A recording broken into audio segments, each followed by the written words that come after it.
हाय छात्रों, कैसे हैं आप लोग। चलिए आज हम लोग बीपीएससी के 12 नंबर सेट में आप सभी बच्चों का स्वागत है। बच्चे, हम लोग एक एक करके प्रश्न देखते हैं। क्या है हमारा प्रश्न? पहला प्रश्न है, समताप मंडल को जेट विमानों की उड़ान के लिए आदर्श मंडल माना जाता है, क्यों? तो बच्चे, सम और ताप, आपको पता है कि ये पृथ्वी है आपकी, और इसके जस्ट ऊपर आपको क्या होता है? क्षोभ मंडल है। क्षोभ मंडल पाया जाता है, एकदम ध्यान में रखिएगा, क्षोभ मंडल। इससे जस्ट ऊपर आपको समताप मंडल पाया जाता है। कौन सा मंडल? समताप मंडल पाया जाता है। और इससे ऊपर जो है मध्य मंडल, और इससे जस्ट ऊपर आपको पाया जाता है कौन? तो बच्चे, आपको ओजोन मंडल पाया जाता है। ओजोन मंडल यहाँ पर पाया जाता है, एकदम ध्यान में रखिएगा, ओजोन मंडल पाया जाता है। और ठीक है, ओजोन बोलते हैं आयन मंडल पाया जाता है। यहाँ क्या पाया जाता है? आयन मंडल। मध्य मंडल के ऊपर कौन सा? आयन मंडल। और सबसे ऊपर क्या होगा बच्चे? ये हो जाएगा आपको, ठीक है, ध्यान में रखिएगा, ये हो जाएगा आपका बहिर्मंडल। और मैंने कहा ओजोन मंडल। तो बच्चे, ओजोन जो है यह, ठीक है, आपको समताप मंडल के ऊपरी परत पर ही पाया जाता है। ये देखिए, यहीं पर समताप मंडल के ऊपरी परत पर ही ओजोन मंडल पाया जाता है। एकदम ध्यान में रखिएगा, बार बार क्वेश्चन पूछेगा कि ओजोन कहाँ पाया जाता है। तो ओजोन जो है आपको कहाँ पाया जाएगा? तो समताप मंडल के ऊपरी परत पर पाया जाता है। और यह सूर्य से आने वाले पराबैंगनी किरणों को क्या करता है? अवशोषित कर लेने का काम करता है। तो एकदम ध्यान में रखिएगा, ओजोन मंडल क्या करेगा? तो सूर्य से आने वाले पराबैंगनी किरणों को अवशोषित कर लेता है। एकदम ध्यान में रखिएगा। और बच्चे, ये एकदम याद रखना है कि ओजोन मंडल, मैंने बताया आपको कि सूर्य से आने वाले पराबैंगनी किरणों को अवशोषित कर लेने का काम करता है। और ये बहुत अच्छा मंडल है बच्चे, ठीक है। जनरली आपको, ठीक है, जितनी भी मौसमी घटनाएं होती हैं वह क्या होगा? तो आपको क्षोभ मंडल में होगा, और समताप मंडल में आपका ओजोन परत पाया जाता है। तो ये ध्यान में रखिएगा। अब देखिए क्या कह रहा है कि समताप मंडल में समताप मंडल को जेट विमान की उड़ान के लिए आदर्श माना जाता है। क्यों आदर्श माना जाता है? क्योंकि इस परत में तापमान सम रहता है, जो इंजन की दक्षता के लिए अनुकूल परिस्थिति है। ये एकदम सही आपको है, क्योंकि आपको पता होगा कि तापमान इस मंडल का नियत रहता है, और इसमें क्या होगा? इंजन जो आपको है वह काफी अधिक दक्षता से काम करेगा। ये सही है बच्चे। तो आंसर हो जाएगा आपका कौन सा? ए नंबर। और भी देख लेते हैं, क्योंकि ई नंबर वो ऑप्शन वाला भी है। तो इस परत में उपस्थित ओजोन के कारण ईंधन की खपत कम होती है। बच्चे, ओजोन जो है आपको पता है ये इंजन कैसे कम करेगा खपत? गलत बात है ये, ठीक है बच्चे। ओजोन जो है यह सूर्य से आने वाली पराबैंगनी किरणों को अवशोषित करता है। हाँ, एक बात जरूर है कि समताप मंडल में अगर जेट विमान उड़ेगा तो इसके पीछे से आपको शॉक वेव से निकलता है, काफी तेज, ठीक है, तरंग निकलता है, प्रघाती तरंग निकलता है। यह ओजोन परत को तोड़ने का काम जरूर करता है। ओजोन परत को इससे क्षय होता है बच्चे। तो ये ध्यान में रखिएगा। इस परत में बादल तथा अन्य मौसमी घटनाएं नहीं होती हैं, तो इससे कोई लेना देना आपको नहीं है बच्चे। एकदम उड़ने के कंडीशंस को इससे कोई लेना देना नहीं है। उड़ने के कंडीशंस को इससे कोई लेना देना नहीं है बच्चे, एकदम ध्यान में रखिएगा। तो अब देखिए, अब क्या है? यह परत विमान भेदी शस्त्रों की मारक सीमा से बाहर है। तो यह परत विमान भेदी, गलत बात है, ये भी गलत बात है। तो बच्चे यहां देखिए, इस परत में तापमान सम रहता है। सम, तो ये तापमान तो समान रहेगा ही का, लेकिन इंजन की दक्षता के लिए कैसे अनुकूल हो सकता है? ये गड़बड़ है बच्चे। तो जनरली क्या होगा, आपको जो आंसर इसका होगा आपको पता होनी चाहिए कि आंसर क्या होगा। तो इस परत में बादल तथा अन्य मौसमी घटनाएं होती हैं बच्चे। ये इसकी वजह से इंजन जो है, तो इंजन को कम घर्षण लगाना पड़ता है, जिसकी वजह से वह आदर्श तरीके से उड़ता है। तो आंसर हो जाएगा आपका सी नंबर। एकदम ध्यान में रखिए बच्चे, इस परत में तापमान सम रहता है, इसमें कोई दो राय नहीं है, तापमान सम रहता है, लेकिन यह इंजन पर अनुकूल परिस्थिति में काम करेगा। ये गड़बड़ आपको लग रहा है, ये गड़बड़ आपका है, तो ये ध्यान में रखिएगा। बार बार इस तरह का प्रश्न आपसे पूछेगा। चलिए अब देखते हैं हम लोग, यानी आंसर हो जाएगा आपका सी नंबर। इस परत में बादल तथा अन्य मौसमी घटनाएं नहीं होती हैं, ये ध्यान में रखिएगा, जिसके कारण घर्षण नहीं होगा और पर आपको जो है विमान वो अच्छे तरीके से उड़ेगा। कहाँ होता है आपको बादल और मौसमी घटनाएं, तो बच्चे ये क्षोभ मंडल में होता है। क्षोभ मंडल में बादल पाए जाते हैं और यहीं पर बादल होते हैं और यही मौसमी घटनाएं होती है। बादल होते हैं और यही क्या होगा, तो मौसमी घटनाएं भी होती हैं। मौसमी घटनाएं होती हैं। मौसमी घटनाएं किस मंडल में होता है बच्चे, तो मौसमी घटनाएं आपको कहाँ होगा, तो ठीक है क्षोभ मंडल में होता है। ये ध्यान में रखिएगा। आगे बढ़ रहे हैं, यहां देखिए निम्नलिखित कथनों पर विचार कीजिए। क्योटो प्रोटोकॉल सन 2005 से प्रभावी है। एकदम सही है बच्चे। क्योटो प्रोटोकॉल जो है वो कार्बन डाइऑक्साइड के उत्पादन से संबंधित है, CO2 के उत्पादन से संबंधित है। एकदम ध्यान में रखिएगा, उत्पादन से संबंधित है। और पहली बार आपको पता होगा कि क्योटो प्रोटोकॉल जो है जापान के क्योटो में एक सम्मेलन हुआ 1997 में, और क्योटो प्रोटोकॉल आपको क्या हुआ बच्चे, वो पृष्ठभूमि में आया कि क्योटो प्रोटोकॉल कौन सी संधि है बच्चे। इसके बाद यह संधि लागू कब से हुई, तो 2005 से यह संधि लागू हुई। एकदम ध्यान में रखिएगा। क्योटो प्रोटोकॉल मुख्य रूप से ग्रीन हाउस गैसों के निकास को कम करने से संबंधित है। एकदम सही है बच्चे। फिर देखिए मीथेन की तुलना में कार्बन डाइऑक्साइड ग्रीन हाउस के रूप में ठीक है 5 गुना अधिक प्रभावी है। मीथेन की तुलना में बच्चे नहीं, उल्टा होता है बच्चे। आपको पता होना चाहिए कि मीथेन अधिक क्रियाशील होगा कार्बन डाइऑक्साइड की तुलना में, क्योंकि हम जब GWP की बात करते हैं, ग्लोबल की बात करते हैं, वहां CO2 की तुलना में, किसकी तुलना में, CO2 की तुलना में कोई गैस कितना जल्दी पृथ्वी को गर्म करता है, उस प्रक्रिया अनुपात को हम GWP कहते हैं, ग्लोबल वार्मिंग पोटेंशियल कहते हैं। एकदम ध्यान में रखिएगा, ग्लोबल वार्मिंग पोटेंशियल कहते हैं। एकदम याद रखिए बच्चे, क्या कहा मैंने, तो CO2 की तुलना में कोई भी गैस जो है आपके वायुमंडल को कितना अधिक गर्म करता है, उसे हम ग्लोबल वार्मिंग पोटेंशियल, यानी आपको क्या हुआ, तो ग्लोबल वार्मिंग पोटेंशियल, वैश्विक उष्मन क्षमता कहते हैं। तो ये ध्यान में रखिएगा। तो आपको ये गड़बड़ हो गया, यानी कौन सा आंसर होगा, 1 और 2 आपका सही है बच्चे, 1 और 2 आपका सही है। तो आंसर क्या होगा, 10 का A नंबर हो जाएगा। तो ये ध्यान में रखिएगा। चलिए आगे बढ़ते हैं। ओजोन छिद्र का कारण क्या होता है, तो ओजोन छिद्र का कारण होता है क्लोरोफ्लोरोकार्बन। एकदम ध्यान में रखिएगा, CFC ओजोन, ठीक है, ओजोन छिद्र का मुख्य कारण होता है क्लोरोफ्लोरोकार्बन। याद रखना बच्चे, क्लोरोफ्लोरोकार्बन जो है आपके ओजोन, ठीक है, ओजोन छिद्र का मुख्य कारण होता है। और याद रखिए बच्चे, इसको बोलते हैं Cl2F2 बोलते हैं, ठीक है, डाइफ्लोरोमीथेन कहा जाता है, डाइक्लोरो और डाइफ्लूरोमीथेन कहा जाता है। और यह जो गैस होती है, ये देखिए, ये जो है इसको डाइफ्लोरोमीथेन, इसको CFC कहते हैं, और ये ओजोन परत का क्षरण करता है। बहुत इंपॉर्टेंट है बच्चे। मिथेन क्या हुआ, CH4 हो गया।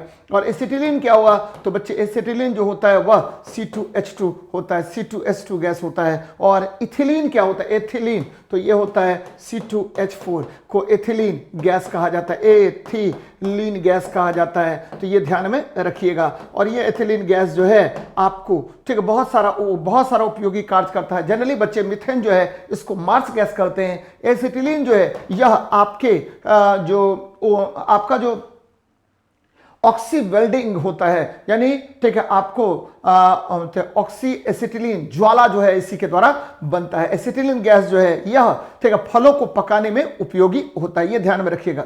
चलिए आगे बढ़ते हैं। पदमा निम्न में से किस फसल का एक उन्नत किस्म है बच्चे, तो पदमा जो है आपको मैंने कई बार आपको बताया है कि देखिए अलग अलग तरह के फसल की किस्में आपको ICAR के द्वारा, ठीक, ICAR के द्वारा तैयार किया जाता है बच्चे। तो ध्यान में रखिएगा, पदमा धान की वैरायटी है, पदमा धान की वैरायटी है बच्चे। और धान की बहुत सारी वैरायटियां होती है, जैसे पूसा, जैसे बासमती बच्चे, बासमती बहुत इंपॉर्टेंट है, बासमती। फिर देखिए जया, ये सब क्या हुआ, तो आपको धान की अलग अलग किस्में हैं। अब देखिए मक्का के भी बहुत सारी किस्में आपको प्रसिद्ध है, जैसे गंगा 5, जैसे ठीक है बच्चे नवजोत, जैसे विक्रम, यानी मक्का की बहुत सारी, क्या मैंने कहा, नवजोत कहा, ध्यान में रखिएगा, नवजोत। फिर देखिए ठीक है गंगा 5, ये सब क्या हो गए, तो आपको मक्का की विविध किस्में हैं। फिर देखिए गेहूं क्या हुआ, पोसा लिरमा, सरबती सोनारा, ये सब क्या हुआ, आपको गेहूं की अलग अलग किस्में हैं। सरबती सोनारा बच्चे, सरबती सोनारा, ये क्या हुआ? तो आपको गेहूं की प्रसिद्ध किस्में है बच्चे, तो ये ध्यान में रखिएगा, बार बार इस तरह का प्रश्न आपसे पूछेगा। चलिए नेक्स्ट देखते हैं, शक्ति का मूलभूत स्रोत कौन होता है? तो देखिए पृथ्वी पर शक्ति का मूलभूत स्रोत आपको सूर्य है, क्योंकि सूर्य ही सभी जीवाश्म ऊर्जाओं का स्रोत होता है। सूर्य ही सभी जीवाश्म ऊर्जाओं का स्रोत होता है, सभी जीवाश्म ऊर्जाओं का स्रोत है बच्चे पृथ्वी पर, ऊर्जाओं का, ठीक है, ऊर्जाओं का स्रोत है कौन? तो आपका सूर्य बच्चे, तो ये ध्यान में रखिएगा, स्रोत है। अब देखिए कोयला मुख्य रूप से किसके बने होते हैं? तो कोयला जो है मुख्य रूप से बने किसके होते हैं बच्चे? तो ध्यान में रखिएगा, कोयला बना होता है तीन चीज, कोयला अलग अलग पदार्थों का बना होता है, carbon, hydrogen, oxygen, nitrogen, sulphur, ये देखिए इतने इसमें होते हैं, लेकिन जनरली कोयला आपको कार्बन के बने होते हैं। कोयला मुख्य रूप से 4 प्रकार के होते हैं, कौन कौन? तो सबसे पहले पिट होगा बेटा, फिर होगा लिग्नाइट, फिर हो गया आपको बिटुमिनस, क्या होगा? बिटुमिनस होगा, और अंत में आ जाइए एंथ्रासाइट होगा, क्या होगा? एंथ्रासाइट होगा। तो ये ध्यान में रखनी चाहिए आपको। तो कोयला मुख्य रूप से कितने प्रकार के? तो 4 प्रकार के होते हैं, बहुत बहुत इंपॉर्टेंट है बच्चे। चलिए आगे बढ़ते हैं, किस मिट्टी की केशिका सबसे अधिक प्रभावशाली होती है? बहुत अच्छा क्वेश्चन है बच्चे। जनरली आपको केशिका मतलब क्या होता है? तो देखिएगा कि ये जो है एक नली बना लेता है, मृदा जो है एक प्रकार की नली बना लेता है, जो जिससे पानी तुरंत रिस कर नीचे पहुंच जाता है, इसी को बोलते हैं केश नली, केशिका बच्चे। और केशिका सबसे अधिक प्रभावशाली किस में होगा? तो ये ध्यान में रखिएगा, केशिका सबसे अधिक प्रभावशाली चिकनी मिट्टी में होता है, एकदम ध्यान में रखिए बच्चे, चिकनी मिट्टी में होता है। बहुत बहुत इंपॉर्टेंट क्वेश्चन है। चलिए नेक्स्ट देखते हैं बच्चे, सलीम अली आपको मैंने कई बार बताया है कि बच्चे सलीम अली पक्षी वैज्ञानिक है। कौन है? पक्षी वैज्ञानिक है। MS स्वामीनाथन कृषि वैज्ञानिक है।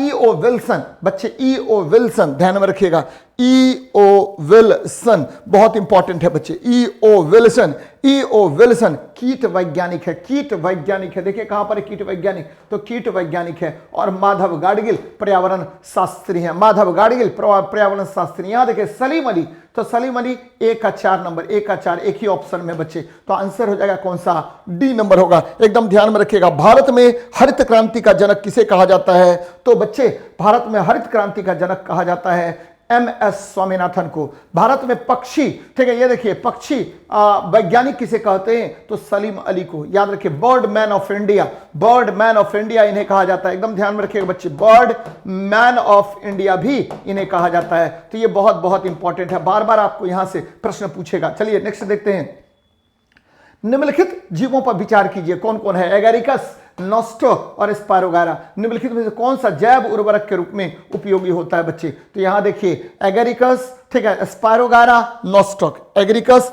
स्पायरोगारा, नॉस्टॉक बच्चे। इसमें केवल और केवल नॉस्टॉक जो है वह आपको किसमें? तो जैव उर्वरक में उपयोगी है, बहुत इंपॉर्टेंट है बच्चे, मेरी बात समझिएगा। सबसे पहले एजोला, फिर क्या? ठीक है बच्चे, नाइट्रोमोनास, ध्यान में रखिएगा, नाइट्रोमोनास, फिर देखिए आपको बायो फर्टिलाइजर के रूप में राइजोबियम, फिर देखिए बच्चे, ठीक है, एजोला, नाइट्रोमोनास, राइजोबियम, फिर नॉस्टॉक, फिर देखिए बच्चे एनाबीना, फिर देखिए आपको क्लोस्ट्रोडियम,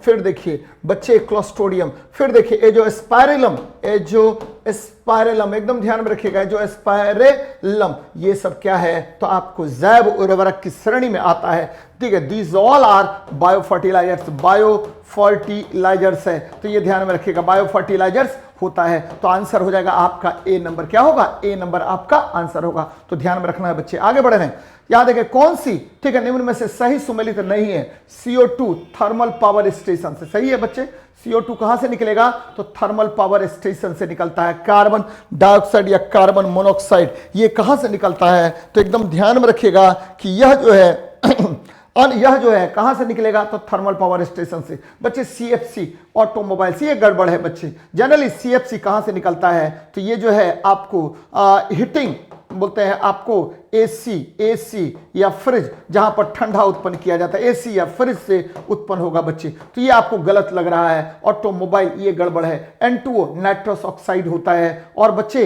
ये इसको हास्य गैस कहते हैं। कौन सा गैस? हास्य गैस कहा जाता है। और सल्फर डाइऑक्साइड बच्चे ये कहां से निकलेगा? ईंट के भट्ठे से। तो ये सही है। चलिए, क्योंकि कोयला जलता है और कोयला में मैंने अभी तुरंत बताया था कार्बन, हाइड्रोजन, ऑक्सीजन और नाइट्रोजन होगा। ये नाइट्रोजन ऑक्सीजन से अभिक्रिया करके नाइट्रोजन ऑक्साइड बना लेता है। और ठीक है, इसमें सल्फर भी होता है। सल्फर ऑक्सीजन से अभिक्रिया करके सल्फर डाइऑक्साइड गैस का निर्माण करता है। तो नाइट्रोजन ऑक्साइड और सल्फर डाइऑक्साइड आपको ईंट के भट्टे से, यहाँ क्योंकि वहां कोयला जलाया जाता है बच्चे, तो बृहद पैमाने पर निकलता है। तो ये ध्यान में रखिएगा, बहुत इंपॉर्टेंट है बच्चे।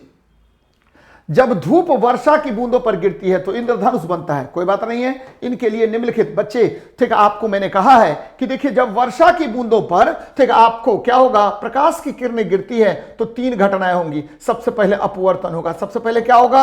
अपवर्तन होगा। फिर क्या होगा बच्चे? तो ये देखिए, प्रकाश गया और ये, ठीक है, पूर्ण आंतरिक परावर्तन, TIR बोलते हैं, टोटल इंटरनल रिफ्लेक्शन होगा। और फिर ये क्या होगा? 7 रंगों में विभाजित हो जाएगा। और इस घटना को हम क्या कहते हैं? तो बच्चे इसको वर्ण विक्षेपण कहते हैं। वर्ण विक्षेपण कहते हैं। तो जब भी इंद्रधनुष बनेगा तो 2-3 कंडीशन है, उस पर एकदम ध्यान में रखना बच्चे। पहला अपवर्तन होगा, दूसरा पूर्णांतरिक परावर्तन होगा, तीसरा वर्ण विक्षेपण होगा, जिसके कारण आकाश में 7 रंगों की पट्टी प्राप्त होती है। इस घटना को हम क्या कहते हैं? तो बच्चे इस घटना को हम कहते हैं आपको इंद्रधनुष के निर्माण की घटना कहलाता है बच्चे। तो 1, 2 और 3 सभी आपको क्या होगा? यहां पर सही होगा। 53 का क्या हो गया? C नंबर होगा बच्चे। तो ये बहुत बहुत इंपॉर्टेंट है, बार बार आपसे पूछेगा। चलिए, अब देखते हैं हम लोग अधिकांश कीट श्वसन कैसे करता है। तो बच्चे अधिकांश कीट जो है वह ट्रैकिया के द्वारा, ट्रैकिया या कुलोम से करेगा सांस बच्चे। कहां से लेगा? तो वातक यंत्र से, वातक तंत्रक से लेता है। और वातक तंत्रक को हमने कहा, क्या कहा? तो बच्चे यहां टक्यूलस कहा मैंने, टक्यूलस कहा। तो जितने भी ऑर्थोपोडा संघ के जंतु होते हैं वो क्या होता है? तो आपको वातक यंत्र, यानी ठीक है, आपका क्या मैंने कहा? ट्रक्यूल से, ठीक है, ट्रक्यूल से सांस लेता है बच्चे। ध्यान में रखिएगा, मनुष्य जो है फेफड़ों से सांस लेता है बच्चे। एक है मेढक, मेढक जो है आपको तीनों तरीके से सांस लेता है बच्चे। त्वचा से भी लेगा, फिर देखिए आपको किससे लेगा? फेफड़ा से भी लेगा।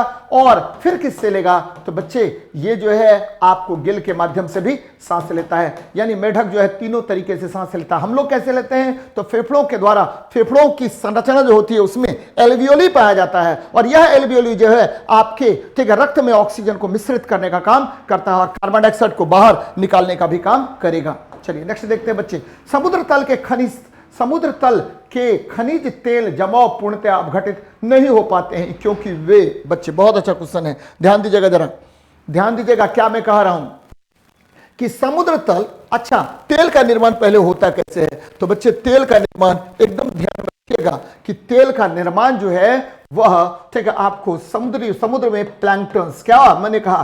प्लैंक्टन्स है, ठीक है, प्लैंक्टन्स है आपको। उसके बाद क्या है? प्लैंक्टन्स है, प्लैंक, ठीक है, प्लैंक्टन्स है बच्चे, प्लैंक्टन्स है। ये समुद्री जल में फैला हुआ रहता है। कौन बच्चे? प्लैंक्टन्स, PLANKTONS, प्लैंक्टन्स हो गया। फिर क्या हो गया? शैवाल है, शैवाल भी फैला हुआ रहता है। फिर क्या आपको, ठीक है, बहुत सारे सूक्ष्म जीव भी वहां तैरते रहते हैं बच्चे, सूक्ष्म जीव भी तैरते रहते हैं। और ये क्या होगा? तो ये सभी जो है आपको, ठीक है, समुद्री जल के नीचे परतदार चट्टानों के नीचे दब जाते हैं। और कालांतर में इसका परिवर्तन किस में हो जाता है? तो बच्चे इसका परिवर्तन खनिज तेल में हो जाता है। ये ध्यान में रखिएगा, सैल बन जाते हैं और ऑक्सीजन को उनमें प्रवेश करने से रोक देते हैं। ये इंपॉर्टेंट है बच्चे, ये इंपॉर्टेंट है क्योंकि समुद्री जल में जो परतदार चट्टान है उसके नीचे प्लैंक्टन्स, शैवाल, सूक्ष्मजीव इत्यादि दब जाते हैं और कालांतर में, ठीक है, प्रेशर और टेम्परेचर की वजह से उसका परिवर्तन किस में हो जाता है? तो खनिज तेल में हो जाता है। तो ये बड़ा इंपॉर्टेंट फैक्टर्स है बच्चे। चलिए, जब किसी वस्तु को पृथ्वी से चंद्रमा पर ले जाया जाता है तो क्या होगा? बच्चे आपको पता है ये आपकी पृथ्वी है। पृथ्वी पर वस्तु का भार मान लीजिए mg है और बच्चे भार W बराबर क्या हुआ? mg। और इसको चंद्रमा पर ले गए तो वहां भार का मान क्या होगा? तो आपको घट जाता है। भार का मान क्या होगा? घट जाता है। लेकिन द्रव्यमान में कोई परिवर्तन नहीं होता है तो उसका भार घट जाता है। ये सही है। उसका भार बढ़ जाता है। गलत बात है, भार में कोई परिवर्तन नहीं होता, गलत है, वह पूर्ण रूप से भार रहित हो जाता है, यह भी गलत है बच्चे। तो आंसर क्या होगा आपका? एक ही है यहां पर आंसर हो गया, कौन सा? तो बच्चे ए नंबर आपका आंसर होगा। तो बहुत अच्छा क्वेश्चन है, इस तरह के प्रश्न आजकल खूब पूछे जा रहे हैं, तो ध्यान में रखिएगा। पृथ्वी से ऊपर बढ़ने पर भार घटता है, पृथ्वी के अंदर जाने पर भी भार का मान क्या होगा? घटेगा। तो ये सब याद रखने की बातें हैं। चलिए, पृथ्वी के क्रोड में सर्वाधिक पाया जाने वाला तत्व कौन है? तो बच्चे पृथ्वी के क्रोड में आपको पता है कि ये क्रोड में नीफे पाया जाता है, नीफे, निकेल और फेरस पाया जाता है, निकेल और फेरस पाया जाता है। और यहां तापमान बहुत उच्च होता है बच्चे, तापमान क्या होगा? तो काफी हाई टेम्परेचर होता है, जिसकी वजह से क्या होगा? तो यहां जो है आपको जो है उष्मीय तरंगे गमन करती रहती हैं, जिसके कारण पृथ्वी किसके रूप में परिवर्तित हो जाता है बच्चे? चुंबक के रूप में परिवर्तित हो जाता है। तो याद रखें, निकेल और फेरस होगा, निकेल और फेरस होगा। ध्यान में रखना बच्चे, पृथ्वी के क्रोड में सर्वाधिक पाया जाने वाला तत्व कौन होता है? तो निकेल और फेरस होता है, जिसके कारण आपको वहां पर जो है आपका बहुत अधिक क्या होगा? निकेल और फेरस पाया जाता है, जिसके कारण ठीक उच्च उष्मीय विद्युत वहां से प्रभावित होता है, और यह पृथ्वी जो है वो बदल जाता है, किसके रूप में? चुंबक के रूप में बदल जाता है बच्चे, ये ध्यान में रखिएगा। चलिए, मनुष्य द्वारा उत्पन्न प्रदूषण को क्या कहते हैं? तो मनुष्य द्वारा एंथ्रोपोजेनिक बोलते हैं बच्चे। मनुष्य द्वारा उत्पन्न आपको प्रदूषक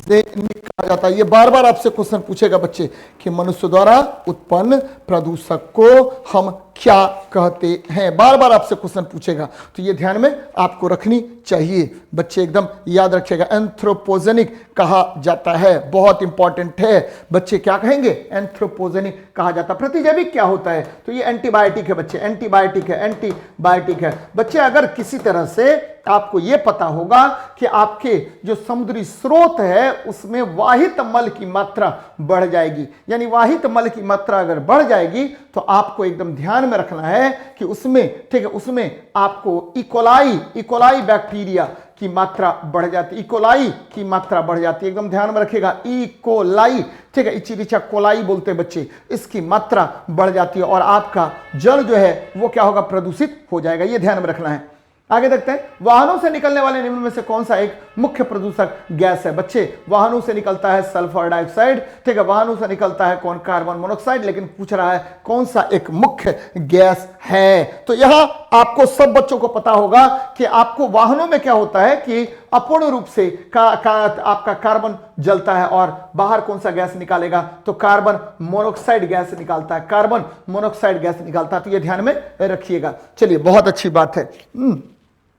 आगे बढ़ रहे हैं, निम्नलिखित में से कौन सा एक वायु प्रदूषक के जैविक सूचक का कार्य करता है बच्चे? वायु प्रदूषण का एक जैविक सूचक का कार्य करता है, तो आपको सब बच्चों को पता होगा कि लाइकेन जो है, ठीक है, वायु में उपस्थित सल्फर डाइऑक्साइड, लाइकेन क्या? वायु में उपस्थित सल्फर डाइऑक्साइड का क्या होता है? सूचक होता है बच्चे, वायु में उपस्थित सल्फर डाइऑक्साइड का यह सूचक होता है, एकदम ध्यान में रखिएगा, बहुत इंपॉर्टेंट है, ठीक है। लाइकेन वायु प्रदूषण का सूचक होता है। चलिए नेक्स्ट देखते हैं, आजकल सड़क की रोशनी में पीले लैंप प्रयुक्त होते हैं, इन लैंपों में निम्न में किसका उपयोग करते हैं? तो बच्चे सोडियम का प्रयोग करते हैं। सोडियम जो है ये क्या करता है? सोडियम वेपर ये जो है आपको पीले रंग का प्रकाश उत्पन्न करता है, पीले रंग का प्रकाश उत्पन्न करता है, पीले रंग का प्रकाश उत्पन्न करता है, एकदम ध्यान में रखिएगा, प्रकाश उत्पन्न करता है, याद रखना बच्चे, जिसकी वजह से आपको क्या होगा?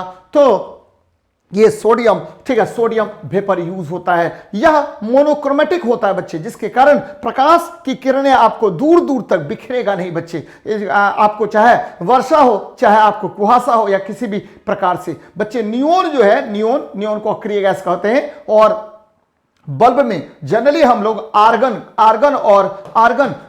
गैस का प्रयोग हम लोग करते हैं, ये ध्यान में रखिएगा।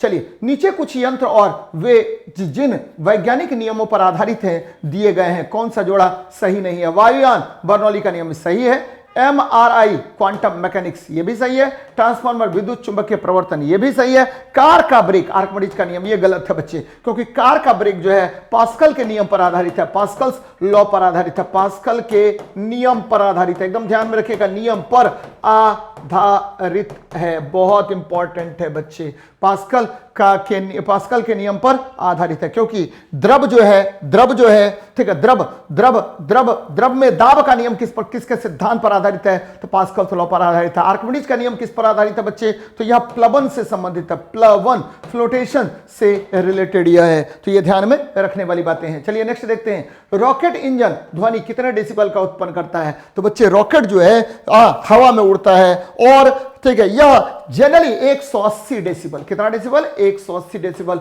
की ध्वनि उत्पन्न करेगा। अब देखिए रॉकेट किस सिद्धांत पर काम करता है? तो रॉकेट जो है संवेग संरक्षण के सिद्धांत पर काम करता है, यानी कंजर्वेशन ऑफ लीनियर मोमेंटम पर उत्पन्न करेगा बच्चे, कंजर्वेशन ऑफ लीनियर मोमेंटम पर कार्य करता है। अगर हम बात करें ध्वनि के विषय में, तो ध्वनि अनुदैर्ध्य तरंग है। ध्वनि ठीक है, जब माध्यम में उत्पन्न होता है तो संपीड़न और विदलन के रूप में गमन करता है। तो ये सब बातें याद रखनी चाहिए आपको, एकदम इंपॉर्टेंट है बच्चे। 180 डेसिबल की ध्वनि उत्पन्न करेगा।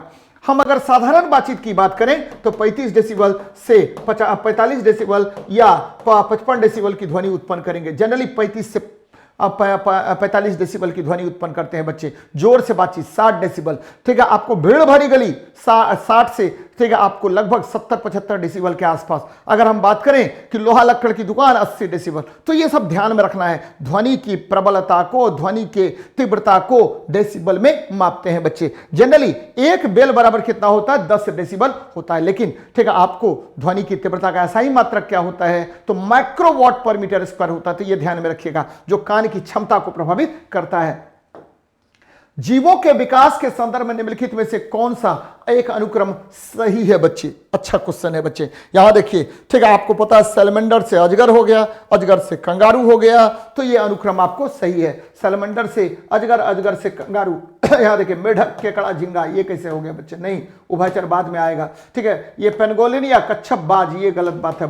ठीक है बच्चे, ऑक्टोपस, डॉल्फिन, शार्क, ये गलत बात है। तो ध्यान में रखिएगा, इवोल्यूशन किससे हुआ? सैलमेंडर का अजगर, अजगर से कंगारू का निर्माण हुआ। कंगारू क्या है बच्चे? मेटाथीरिया है, ध्यान में रखिएगा।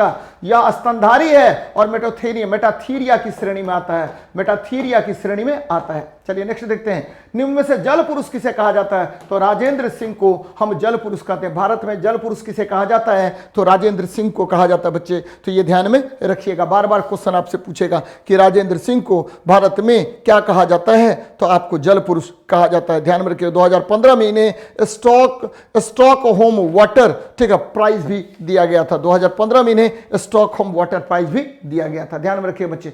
पृथ्वी के चारों ओर गैसों के समूह को हम वायुमंडल कहते हैं, और वायुमंडल मुख्य रूप से नाइट्रोजन, फिर ऑक्सीजन, फिर देखिए आर्गन, फिर देखिए कार्बन डाइऑक्साइड गैस का मिश्रण होता है बच्चे। सबसे अधिक मात्रा में आपके वायुमंडल में 78% नाइट्रोजन, ठीक है, आर्गन 0.9% और आपका कार्बन डाइऑक्साइड 0.03% की मात्रा में पाया जाता है। चलिए, बायोगैस में मुख्यतः कौन सा गैस होता है? तो बच्चे, बायोगैस जो है जनरली जीवाश्म पदार्थों के ठीक है, जीवाश्म पदार्थों से निर्मित होते हैं, और यह मीथेन और कार्बन डाइऑक्साइड का मिश्रण होता है। मीथेन और कार्बन डाइऑक्साइड का मुख्य मिश्रण होता है, यह ध्यान में रखिएगा।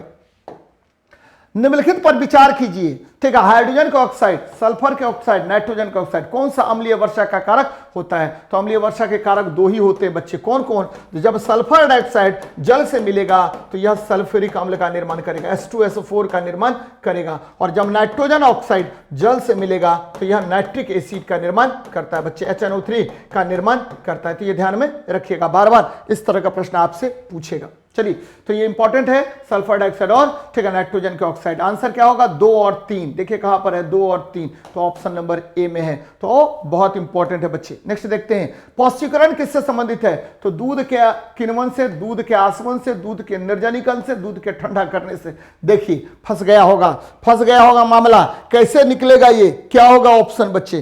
तो आपको पता है कि दूध, ठीक है, दूध से हम क्या करते हैं? तो दूध से सबसे इंपॉर्टेंट बात क्या है बच्चे?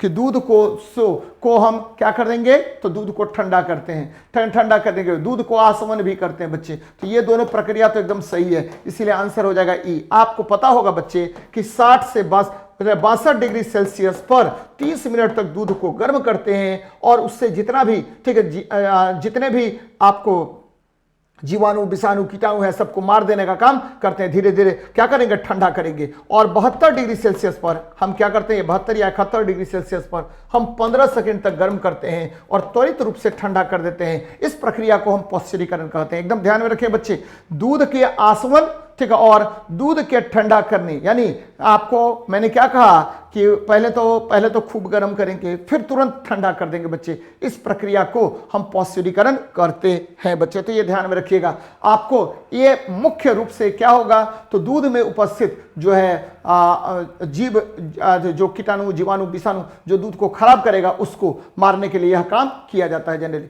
ठीक है, चलिए नेक्स्ट देखते हैं। वर्तमान में कार्बन डाइऑक्साइड के उत्सर्जन में सर्वाधिक योगदान करने वाला देश कौन है, तो बच्चे चाइना। पहला नंबर पर चाइना, दूसरा नंबर पर यूएसए और तीसरे नंबर पर भारत है बच्चे। इंडिया वर्तमान में 9% कार्बन डाइऑक्साइड का उत्पादन करता है, तो ये ध्यान में रखनी चाहिए आपको। नेक्स्ट देखते हैं, चलिए आइंस्टीन ने सापेक्षता का सिद्धांत दिया था, अच्छी बात है। न्यूटन ने क्या दिया था बच्चे, तो न्यूटन ने आपको गिरती हुई वस्तुओं के नियम दिए थे, सही है। फेराडे ने आपको क्या दिया था, तो विद्युत चुंबकीय प्रेरण दिया था। केपलर ने ग्रह गतियों का नियम दिया था। एकदम ध्यान में रखिए बच्चे, आइंस्टीन सापेक्षता का सिद्धांत दिया था और इनके अनुसार E बराबर क्या हुआ, mc² होता है। न्यूटन ने आपको गति के नियम दिए थे। गति का नियम किसने दिया, तो न्यूटन ने दिया था। और बच्चे मैंने बार बार आपको बताया है कि न्यूटन के गति के पहले नियम से क्या मिलेगा, बल की परिभाषा, ठीक है। फिर क्या मिलेगा, जड़त्व की परिभाषा भी मिलेगा। फिर क्या मिलेगा बच्चे, ठीक है, आपको शून्य त्वरण की अवस्था मिलती है। न्यूटन के द्वितीय गति नियम से क्या मिलेगा, तो बल का व्यंजक मिलता है। फिर क्या मिलेगा, तो बच्चे ठीक आवेग संवेग की भी परिभाषा मिलती है, तो ये ध्यान में रखिएगा। जबकि फेराडे ने क्या दिया था, तो फेराडे ने विद्युत चुंबकीय प्रेरण का सिद्धांत दिया था। आपको जो आपका जनरेटर है, फिर क्या मोटर है, ये सभी आपको फेराडे के सिद्धांत पर आधारित होते हैं। तो यहां देखिए 1 का 2 नंबर हो गया, 1 का 2 नंबर, तो एक ही ऑप्शन में है, आंसर हो जाएगा ए नंबर।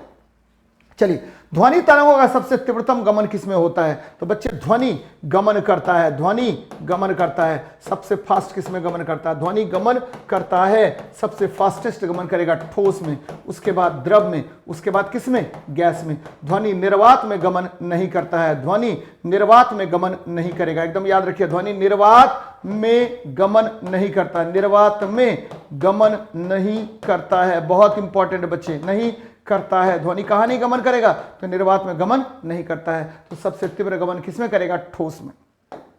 चलिए, विटामिन ए को रेटिनॉल कहा जाता है, ध्यान में रखिएगा। विटामिन ए को हम क्या कहते हैं, रेटिनॉल कहते हैं। और इसकी खोज किसने की बच्चे, तो विटामिन ए की खोज मैकुलर ने किया, सही है, ठीक है। विटामिन बी मैकुलर ने किया, ये भी सही है। विटामिन सी जेम्स लिंड ने किया था। विटामिन डी बच्चे इसकी खोज की थी हॉपकिंस ने, ध्यान में रखिएगा, हॉपकिंस ने इसकी खोज की थी। जबकि पॉल मूलर बच्चे डीडीटी की खोज की थी। डीडीटी की खोज किसने किया था, तो पॉल मूलर ने किया था। एकदम ध्यान में रखिएगा, पॉल मूलर किसका खोज किए थे, तो डीडीटी डाइक्लोरो डाइफिनाइल ट्राइक्लोरोइथेन कीटनाशक में इसका बृहद पैमाने पर उपयोग होता है। नेक्स्ट देखते हैं, प्रकाशिक तंतु निम्न में से किस सिद्धांत पर कार्य करता है, तो प्रकाशिक तंतु पूर्ण आंतरिक परावर्तन के सिद्धांत पर कार्य करता है। आपको पता होनी चाहिए कि प्रकाशिक तंतु ये जो है ऑप्टिकल फाइबर जो है वो बना होता है किसका, तो कांच के रेशों का बना होता है। और जब प्रकाश की किरण इससे गुजरती है तो पूर्ण आंतरिक परावर्तन के माध्यम से एक स्थान से दूसरे स्थान तक गमन करता है। तो ये ध्यान में रखने वाली बातें हैं, पूर्ण आंतरिक परावर्तन पर आधारित है।